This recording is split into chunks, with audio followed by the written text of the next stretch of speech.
As I was introduced, I'm Vladimir Vivien. I work right now. I work for Dell. I'm a software engineer at Dell. We're hiring an author as well. And if you want to follow me on the social networks, it's Vladimir at Vivien. So here's a scenario. How many people have or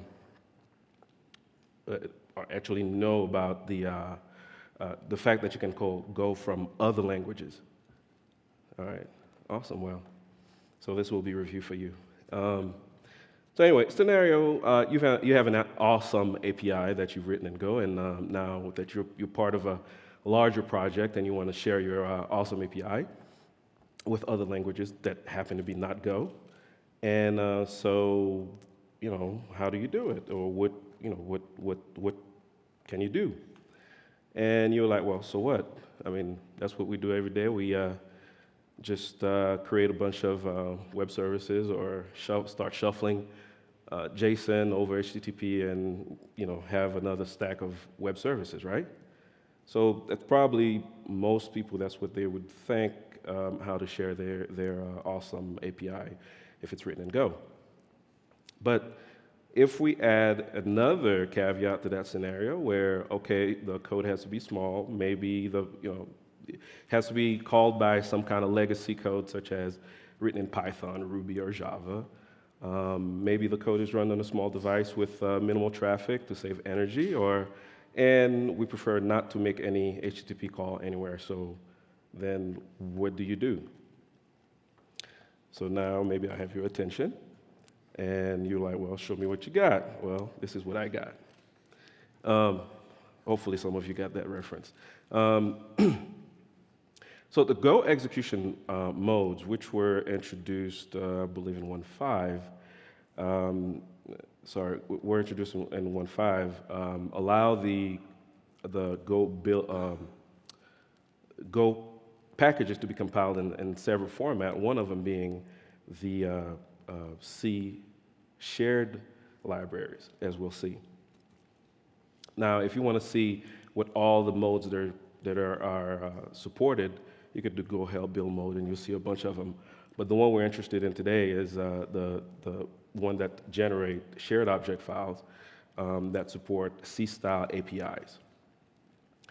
Now, once you do that, you can once you use that build mode, you end up with a .so file, which once you have that, you can, depending on the language you're using, you can do some kind of dynamic loading on that file and access Go functions as symbols.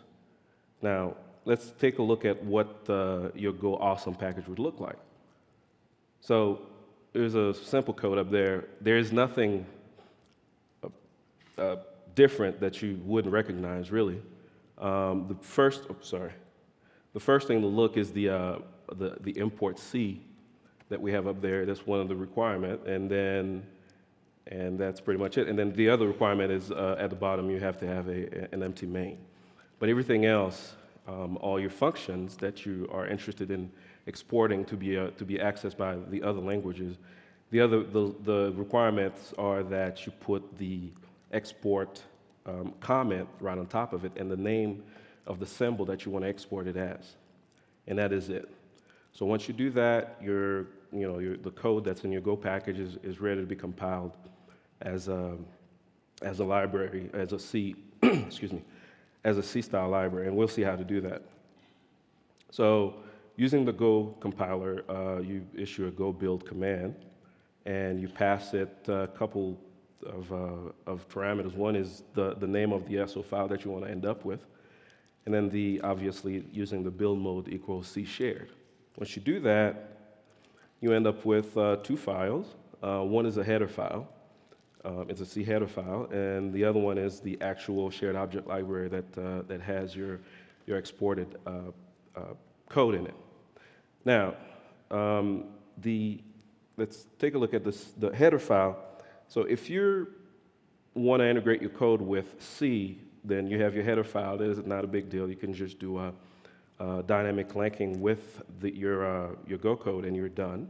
but there are other ways of doing that. If you look into the execution mode documentation, you'll see that you can also use C archive files to do that. So we're not going to concentrate more on that. The more interesting thing is the actual SO file. So if we look inside the SO file, we see that it's a regular ELF file, and it's marked as dynamically linked. And if we nm that awesome.so file that we generated earlier, we can grab its content and see that we did actually export our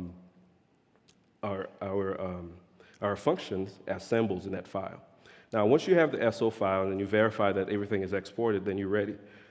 All you have to do now is to find a language that can actually do dynamic loading of your SO file and support C-style, I can load C-style API files.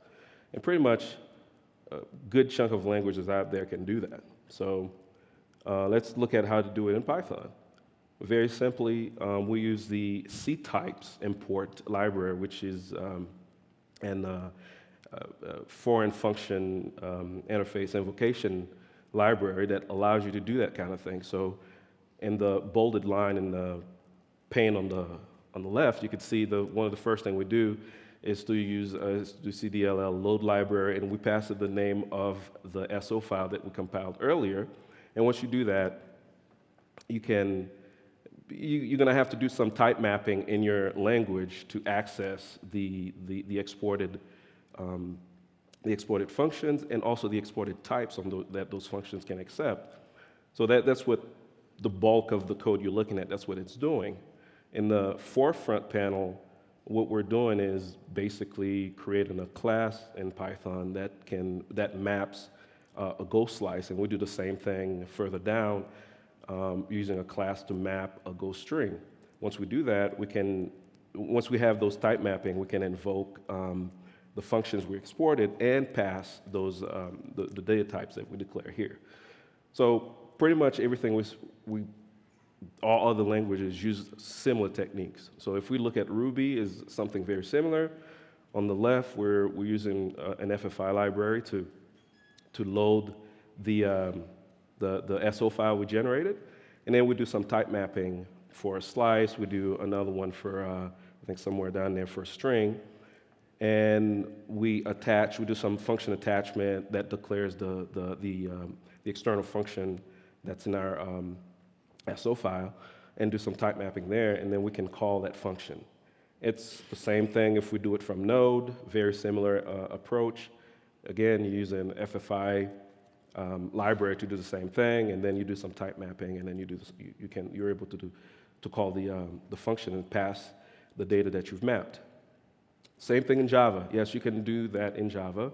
The example I have here is using JNA, but it's basically the same approach. You do a bunch of type mappings, you declare the exported symbols, and then you use the JNA library to externally call the functions in Go.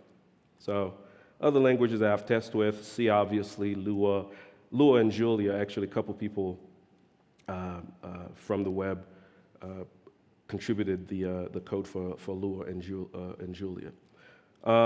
So everything I've talked about plus a whole lot more detail are in this particular repository, and also I wrote a Medium blog post on that subject as well. You can follow me online. I'm Vladimir Vivien, and thank you.